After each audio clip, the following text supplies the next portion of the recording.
పసుపు తాడు ఒకటే మహాభాగ్యమై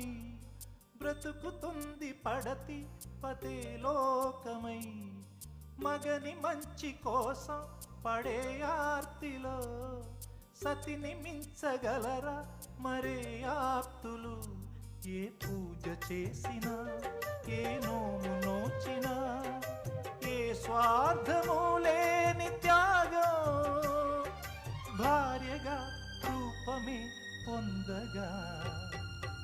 అపురూపమైన